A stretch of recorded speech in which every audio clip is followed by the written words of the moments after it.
Ahí está tirada, no te arrimes porque te van a decir cosas, no te arrimes. This is an account on an event that took place May 18th to May 23rd, 2018. Están allá tienen otros dos allá. A deadly incident at the Mexican border raising several questions tonight. A 20-year-old woman shot and killed by a Border Patrol agent in Texas. The FBI and Texas Rangers now investigating. Tonight, the family of this young woman outraged after they say she was shot to death by a Border Patrol agent. Claudia Gómez, an undocumented immigrant from Guatemala, was in Rio Bravo, right along the Texas-Mexico border when she was killed. To jump into the case, I want to see if I can bring back to the interest of maybe at least some people. And it is the case of Claudia Gómez González. Her full name is Claudia Patricia Gómez González. And I want to read among the most popular or the most important articles here to get you up to date in that case. You may be familiar with it if you remember. Back in 2018, one of the videos associated with this case went viral. ¿Por qué le tiró a la muchacha? ¡La mataste! ¡La mataste! Where a woman that had just witnessed or heard or both the situation, the shooting, the aftermath of the shooting, she recorded a video in which she confronted at least one of the Border Patrol agents. Whether he was the one involved in the shooting directly or he was in the group, I am not sure, but she confronted him as if he was the one that perpetrated the shooting. I remember seeing the video myself, and she repeatedly said that he had shot and killed the girl, and she kept asking him why, something to that effect. So when you look up the article in Wikipedia, I'm just going to read it. Claudia Patricia Gómez González, born February 9th, 1998. Her death was on the 23rd of May, 2018. She was a Guatemalan woman shot by a U.S. Border Patrol agent. ¿Por qué los maltrata, oiga? ¿Por qué los maltrata? ¿Por qué le tiró a la muchacha? ¡La mataste! On the 23rd of May, 2018, after crossing the U.S.-Mexican border near Rio Bravo in Texas. They go a little bit into about her early life. Mató a la muchacha. Ahí está, la muchacha está muerta. Te vi con la pistola, bro.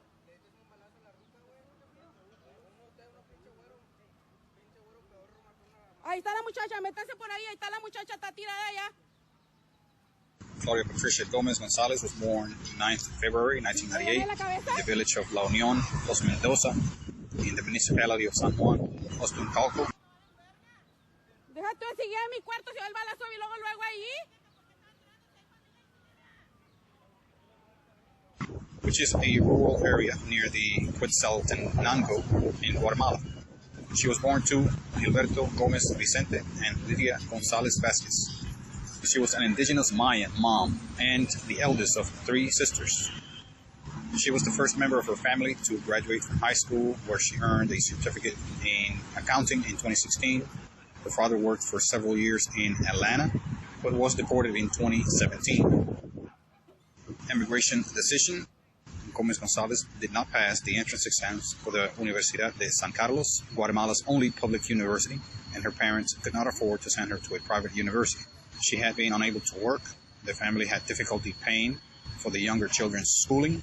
According to Marie Claire, she saw migration to the United States as her only hope, and aunt living in Atlanta offered to loan her $11,000 she needed to get to the U.S. And then they go into her death. So planning to stay with her aunt in Atlanta to find work cleaning houses, she left Guatemala on the 7th of May, 2018, accompanied by a paid guide, and on 22 May arrived in Nuevo Laredo, Mexico, where she was taken to a safe house with other Guatemalans planning to cross the border, and phoned home. Late in the morning, on the 23rd of May, she and 5 young men crossed the Rio Grande. Pues salen, ¿cómo le van a esperar a una chava en la cabeza? Come on, guys. You handle it, la mataron. What, thank you, ni que nada. En vez de que nos estén protegiendo. and, as instructed by her guide, went into an abandoned building near the Centeno Lane in Rio Bravo, about a mile over the border, to wait for her next guide. She saw a border guard officer and ran away, hiding in some bushes. Two of the men ran away. I'm guessing two of the men that were with her ran away, and the two others ran into an abandoned trailer, leaving Gómez González and one man behind. A witness reported Gómez González took a step, and the agent took aim and fired, shooting her in the head, then running into the trailer. The two men in the trailer told reporters they heard the shot, and an officer holding a gun came into the trailer, pointing the gun at them, telling them to leave the trailer. The men then left the trailer and were handcuffed, and they saw paramedics working over Gómez González. They continue. The Customs and Border Patrol, CPB, first responded that Gómez González, who was described as petite and timid, and the rest of the group had attacked the officer with blunt objects and resisted arrest, and that he had to shoot, or that he had shot, in self-defense. Marta Martinez, a woman who lived nearby, heard the shot and ran outside. She screamed the aftermath of the incident, in which she can repeatedly be heard asking why the agent had killed Gómez González. The video went viral, and the CPB account changed to the group had allegedly assaulted and rushed the agent. Three of the men accompanying Gómez González were arrested and detained to testify. According to The Guardian, after 5 months, tired of incarceration, they opted to be deported home and return to testify in the U.S. if a criminal charge is brought against the agent. Information released about the agent involved in the shooting, including he had been a CPB agent for 15 years and that he had been placed on administrative leave. As of May 2019, an FBI investigation was ongoing. Gómez González's family said they had not been contacted. In May 2019, the American Civil Liberties Union of Texas filed a claim for $100 million in damages on behalf of the González family's parents under the Federal Tort Claims Act. In May 2020, they filed a lawsuit in Laredo against the U.S. and multiple CBP agents believed to have been at the scene. One agent mentioned by name as the agent the ACLU believed was the agent involved, saying that if it hadn't been the agent, it was one of the other agents at the scene. In November 2020, El Mañana reported the investigation had not been resolved. So that is the account found in Wikipedia, apparently updated as of late 2020.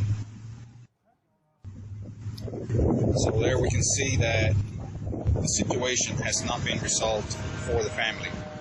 This Border Patrol agent is being protected. His name is not even being released. So he is being protected, obviously, by the system. Not only that, but a tactic of incarcerating possible and very critical witnesses and people that could shed light on what happened is a very clear tactic. Incarcerating those individuals and then deporting them without giving them a chance to really give their input, give their side of the story, is really a tactic to, again, defend the agent involved and to the detriment of justice for the family of the victim, which again was a woman named Claudia Patricia Gómez González. The New York Times had an early report, apparently days after this happened. This happened on the 23rd of May. This report by Cristina Caron was on the 26th of May 2018. And it says, the aunt of the woman shot and killed by Border Patrol agent last week after crossing the border illegally near Laredo, Texas, has a message for the United States. Don't treat us like animals. The aunt, Dominga Vicente, spoke at the news conference on Friday, the same day the Ministry of Foreign Affairs of Guatemala identified her niece, Claudia Patricia Gómez González, 19, of San Juan, Muslim Cauca, Guatemala, as the victim of the shooting.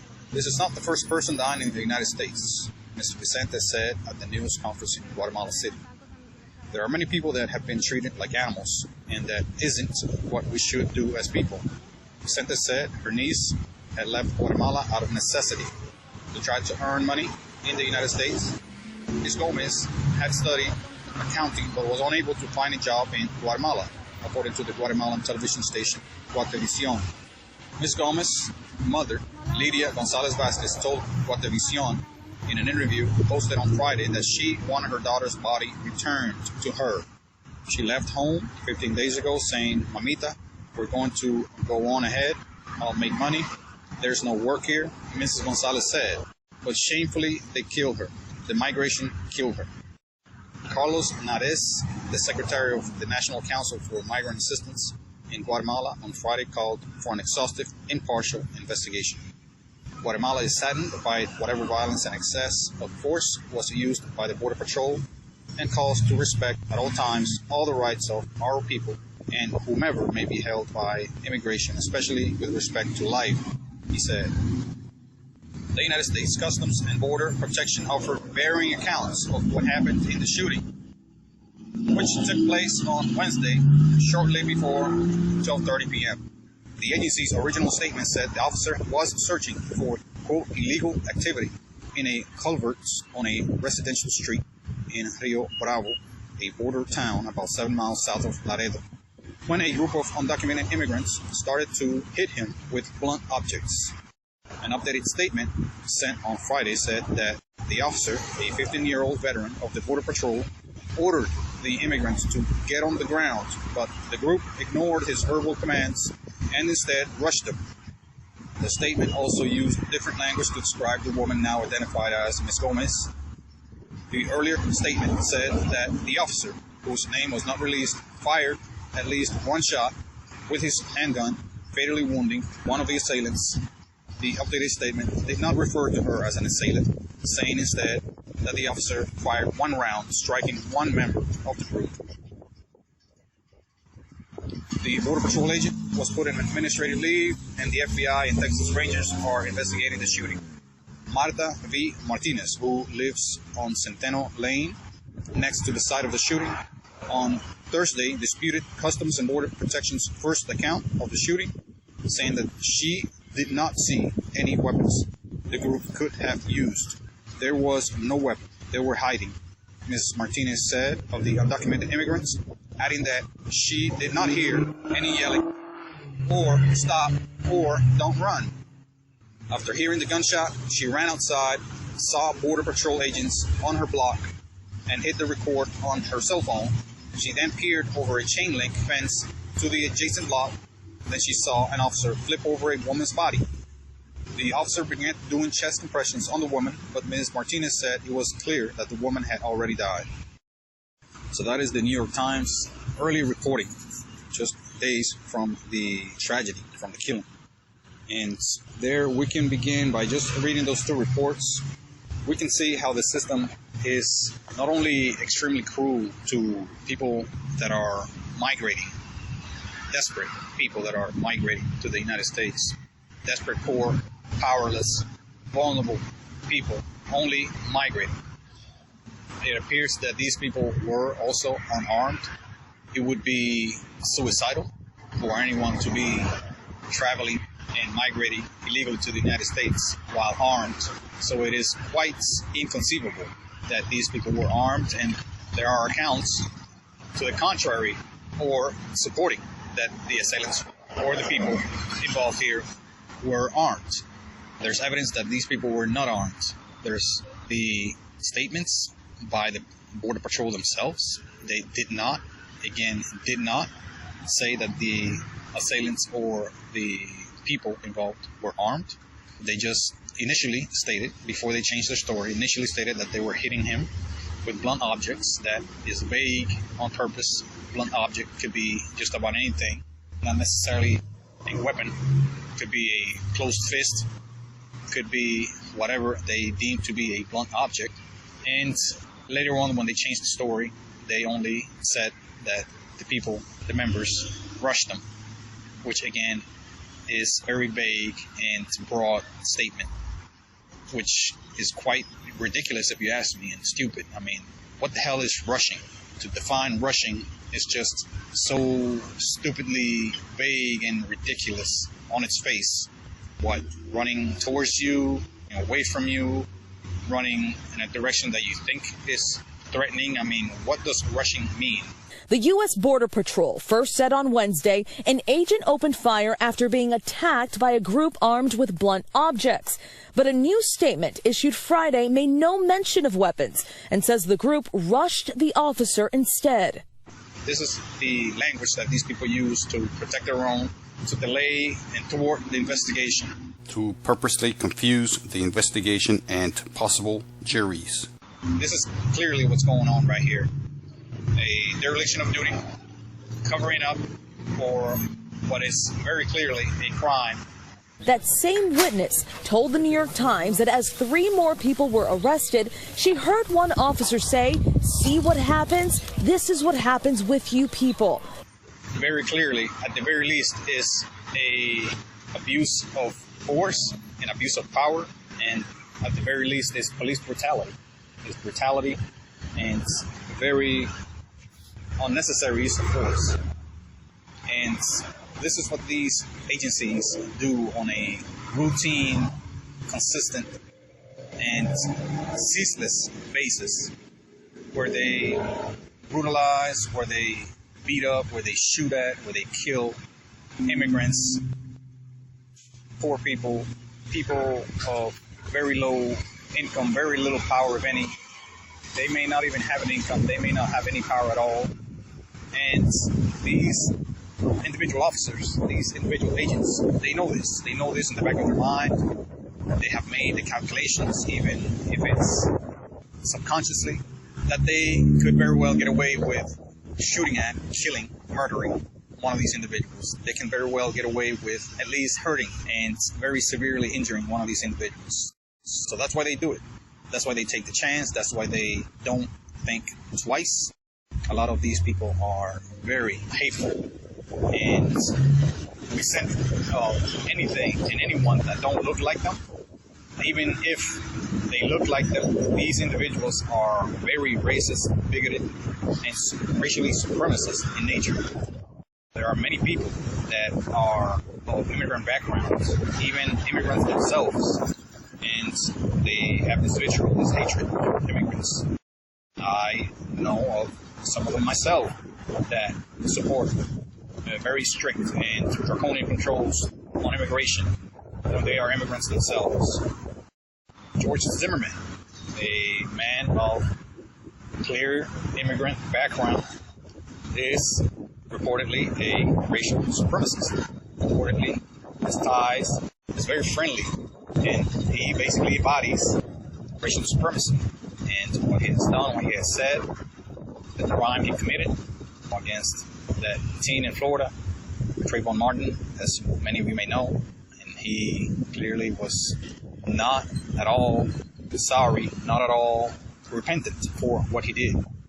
He, to this day, I believe, he is not only non-repentant of what he did, but proud, and even once tried to auction out the weapon he used on that murder. So, no, being a racist, being a bigot, being a racial supremacist does not mean that you are part of the race that you believe to be supreme. You could be a stooge, you could be a puppet, you could be just a provider for that supremacy, for that ideology. So even if this Border Patrol was himself of immigrant background, immigrant parents, or even an immigrant himself, it doesn't mean that he was not a supremacist. It doesn't mean that he does not hate immigrants, does not hate illegal immigration, does not have some sort of personal and social disdain and hatred. There are many variables here. Race is one, the indigenous nature of the person is another, the poverty level of these immigrants, for the most part, is another aspect. The social standing of those that do or engage in illegal immigration is another. There are many aspects here that are hated by many, many people, and many of them are in law enforcement. Unfortunately, law enforcement has been infiltrated by all kinds of racists, by all kinds of even members of societies that are racially supremacist themselves. So it goes on very far, very deep, these problems with racial supremacists and people that just have this hatred toward immigrants. Many of them are not going to think of it twice to shoot and perhaps kill these people. Some of them join these border patrol agencies and law enforcement agencies and even vigilante groups that have nothing to do with law enforcement or with official law enforcement. They join these groups with the sole and top goal of getting those immigrants, of shooting at them, of getting them some immigrants, as they said in the past, getting them some N-words. The new thing is getting them some immigrants. That's how these people think. And a lot of them, again, are in law enforcement. Gomez's family pleading at a press conference Friday to stop treating immigrants, quote, like animals. They're not people. These are animals. These are animals. What was the name? Animals. Her brother-in-law now pleading for justice. The sentiment is there. The sentiment is clear. You can hear these people speak. I have heard these people speak myself, what their goals and ideals are in law enforcement, what their attitudes are toward immigrants. Thousands of criminal aliens. We will be overrun with crime and with people that should not be in our country. And again, I am very convinced, wholeheartedly convinced, that these individuals will not think it twice to shoot and kill immigrants the first opportunity they get. And I believe this is what happened there in Rio Bravo near Laredo, Texas. This is a shameful situation where this case is still, after years, I'm talking about going on 5 years, this case has not been resolved. The family, to my knowledge, has not heard from the investigation from either the FBI or the Texas Rangers, which again are by and large part of the problem. These agencies are just filled to the brim with racial supremacy, with hatred for all that is involved with immigration, immigrants, not only, but especially illegal immigration. These people hate immigration, period, let alone illegal immigration. From the FBI on down to the Texas Rangers, which God help us with these agencies getting some kind of justice for the families, because they are within this racial supremacist system. They are the purveyors of the racial supremacy that we see most of the time in law enforcement. So there's very, very little hope that these agencies will bring some sort of justice and provide some type of closure for the families, let alone for those immigrants that are caught and targeted every day near the border with Mexico. This is an ongoing problem. This problem has been going for many years now, where people, teenagers, kids, adults, old people are being shot and killed by Border Patrol agencies, whether it's federal, local. The vitriol and the hatred, the rhetoric on the media is just ramped to an extreme level right now by governors of pretty much all the border states, and some that are not even on the border, like Florida. They have ramped up the hatred and vitriol and the negative rhetoric against everything and anything migrant and immigrants, especially illegal immigrants. I got a big truck, just in case I need to round up criminal illegals and take them home myself. And this has siphoned and filtered into law enforcement. Of course, they're going to have this mentality. They watch the evening news, they consume this kind of rhetoric, they consume that kind of mentality, and they adopt it very readily because they already had it in them. And these law enforcement members are all paid by the governors, cities, and states, which feed this type of mentality to them. So this is only amplified. This is only something that fuels the fire, that fuels their hatred, that fuels their bigotry that was already there, and they get emboldened. They get amped up and gun-ho, ready to lock and load and shoot. Lock and load and shoot. And shoot. And this is what they do. You work somebody up into a frenzy to where they go to work, they drink a Red Bull, they drink a Monster, and they are not only ramped up, but they are now more than ready to act on what they believe, and even ready to kill. Ready to kill. Thank you for listening to this podcast. Please look for the next episode soon, and please ensure to share this with your friends and family. And please like this content and subscribe as a sign of support and for me to continue to provide this type of content to more people like you. Lastly, if you wish to support this content further, please visit the links provided in this publication. Thank you.